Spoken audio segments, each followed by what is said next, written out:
Are you ready for more elevator safety tips? Alright, here goes. Rule number 3.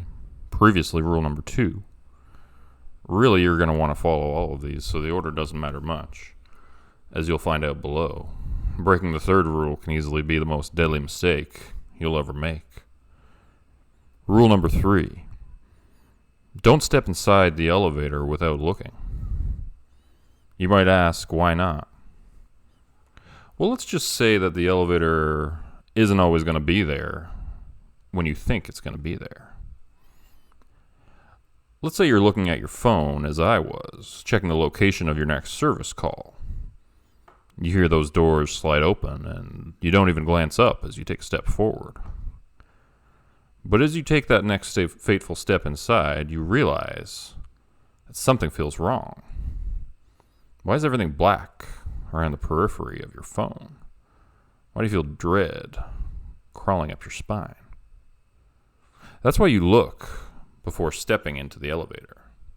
Because if you don't, you'll find yourself like I did, falling down and screaming as you drop down an elevator shaft made of darkness.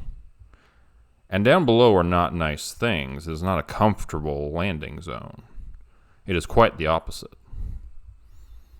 I fell down hard towards that deadly pit of metal parts, and the only thing that managed to save me was that I grabbed onto a cable as I was descending.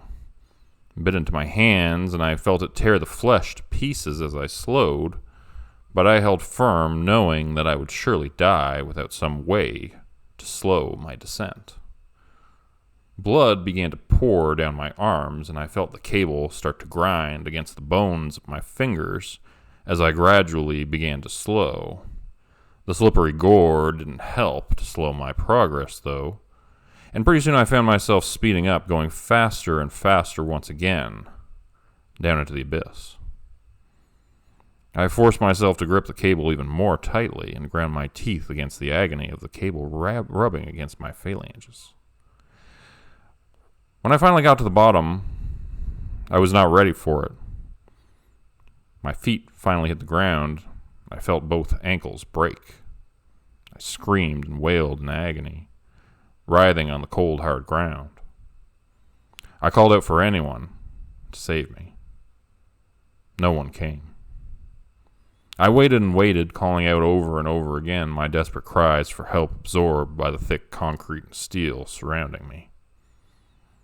And pretty soon I heard a sound from above and realized it was the elevator door coming down towards me. My heart began to pound faster and faster. I screamed at the top of my lungs. Stop the elevator. There's someone down below. There's someone down below. I heard it coming closer in the darkness, the sound soon right on top of me. A metallic shaking and rattling which took over the world, made my teeth tremble in their sockets. Came down on my face, and I braced myself for death, shrunk backwards, making myself as small as possible.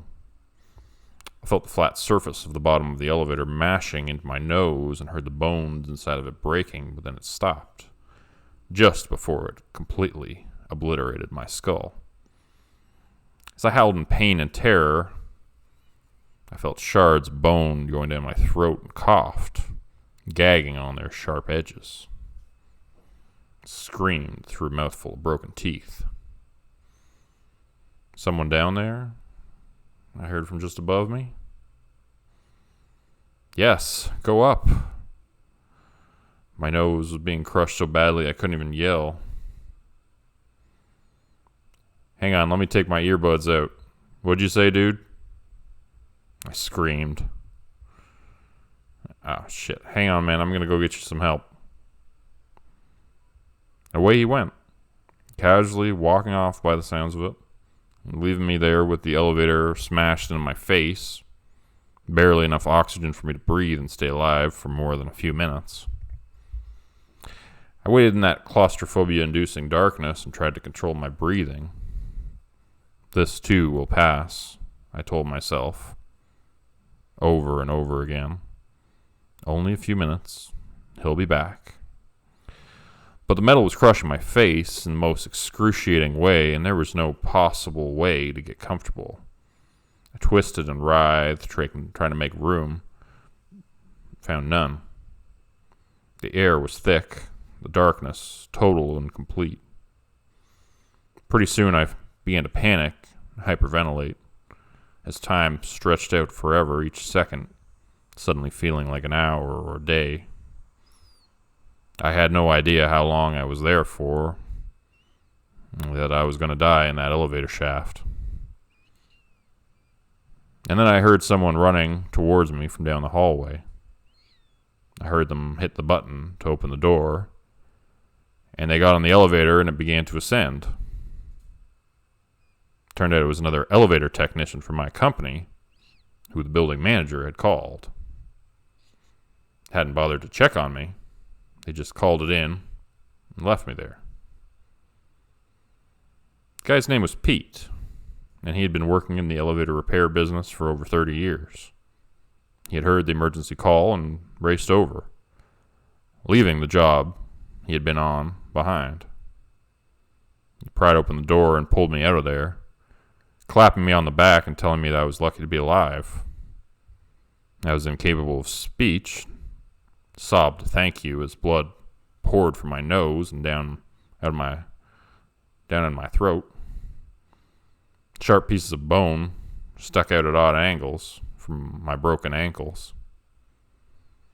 He helped me from the building and told me to always remember the rules. I was new and I had no idea what that meant. I was so curious that even through the pain I managed to ask him, "What rules?" "Got a lot to learn, kid," he said. "I got a whole list of them. Come on, I'll tell you about them on the way to the hospital. Trust me, you're going to get to know that place real well."